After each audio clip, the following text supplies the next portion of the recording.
Hello అందరికీ welcome to our channel. ఈరోజు వీడియోలో రొయ్యల కర్రీని మంచి గ్రేవీ వచ్చి టేస్టీగా అండ్ సింపుల్గా హెల్తీగా ఏ విధంగా చేసుకోవాలో ఈ వీడియోలో అయితే చూసేయండి. కర్రీ అయితే చాలా టేస్టీగా ఉంటుంది. ఈ ప్రాసెస్లో వచ్చేసారంటే రొయ్యల కర్రీ తినని వాళ్ళు కూడా లొట్టలు వేసుకొని మరీ తింటారు.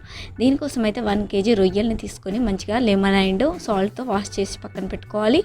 3 పెద్ద సైజు ఆనియన్స్ని చిన్నగా కట్ చేసుకొని పక్కన పెట్టుకోవాలి. అండ్ 3 టమాటాలని మంచిగా ప్యూరీ చేసుకొని గ్రైండ్ చేసుకొని పక్కన పెట్టుకోవాలి.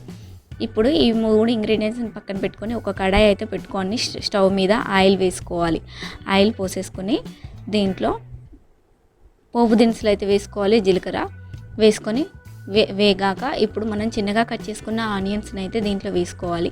వేసుకొని మంచిగా కలుపుకోవాలి. ఈ ఆనియన్స్ అన్నీ చక్కగా ఫ్రై కావాలి. ఈవెన్గా కలుపుతూ ఉండాలి. మాడకుండా ఆనియన్స్ అన్నీ అయితే చక్కగా ఫ్రై చేసుకోవాలి. కొన్ని కర్రీ లీవ్స్ అయితే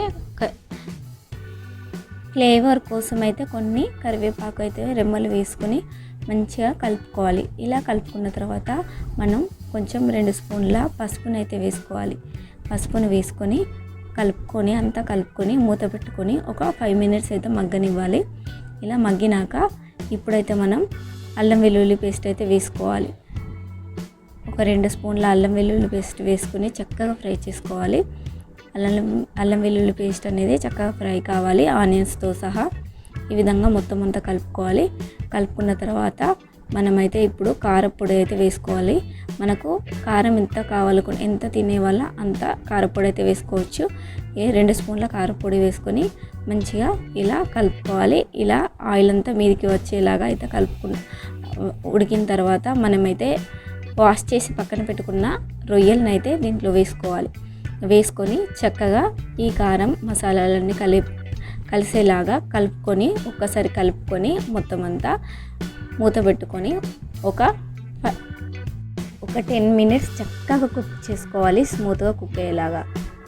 ఇలా ఒక 5 minutes కుక్ అయిన తర్వాత కొంచెం సాల్ట్ అయితే వేసుకొని ఒకసారి కలుపుకొని మనం ముందుగా గ్రైండ్ చేసుకున్న టమాటా ప్యూరీని అయితే దీంట్లో వేసుకొని మొత్తం అంతా చక్కగా కలుపుకొని ఒక 5 minutes మంచిగా ఉడకనివ్వాలి. 5 to 10 minutes ఇలా మంచిగా ఆయిల్ అంతా పైకి తేలేలాగా ఉడికిన తర్వాత కొంచెం గరం మసాలా అండ్ కొంచెం కొత్తిమీర వేసుకొని చక్కగా కలుపుకొని స్టవ్ ఆఫ్ చేసుకుంటే ఎంతో టేస్టీ అయిన రొయ్యల గ్రేవీ కర్రీ అయితే రెడీ అయిపోతుంది. ఇది చాలా చాలా టేస్టీగా ఉంటుంది. చపాతీలోకైనా అన్నంలోకైనా చాలా బాగుంటుంది. పిల్లలు పెద్దవాళ్ళు చాలా ఇష్టంగా తింటారు.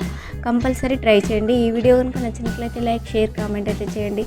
ఇలాంటి హెల్దీ అండ్ క్విక్ రెసిపీస్ కోసం మన ఛానల్ అయితే సబ్స్క్రైబ్ చేసుకోండి. Thank you for watching.